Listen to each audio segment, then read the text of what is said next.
دنیا سے ہٹ کر جو چیزیں ہیں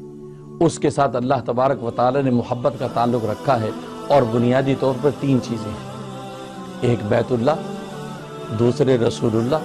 اور تیسرے کتاب اللہ۔ یہ 3 چیزیں ہیں کہ جن کے ساتھ انسان کی محبت کا تعلق ہو، اور محبت مشیت و اختیار کے تابع ہے، لہٰذا ان چیزوں کے ساتھ عقلی طور پر محبت کرنے کے لیے محنت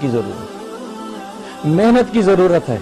چنانچہ انسان جو ہے بیت اللہ کے ساتھ تعلق بڑھانے کے لیے لبیک اللہم لبیک لبیک لا شریک لک لبیک ان الحمد والنعمت لک والملک لا شریک لک کے نعرے لگاتے ہوئے اس بیت اللہ کا طواف کرتا ہے، صفا مروہ میں دوڑتا ہے، بیت اللہ میں حجر اسود کو چومتا ہے، گویا کہ اللہ سے مصافحہ کرتا ہے۔ اب بیت اللہ کا جب طواف کرتا ہے، لبیک کے نعرے لگاتے جاتا ہے، تو بیت اللہ کی جو محبت ہے وہ اللہ تبارک و تعالیٰ کی محبت کے پیدا کرنے کا ذریعہ بنتی چلی جاتی ہے،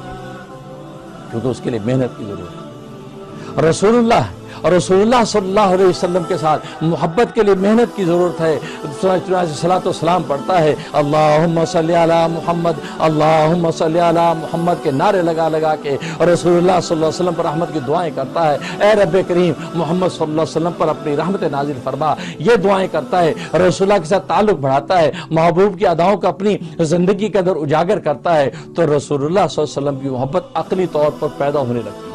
بڑھنے لگتی ہے، اور رسول اللہ کی توجہ بڑھنے لگتی ہے۔ اور تیسرے کتاب اللہ ہے، اور کتاب اللہ یہ محادثہ مع اللہ، حدیث میں آتا ہے کہ کتاب اللہ کی تلاوت اللہ سے گفتگو ہے۔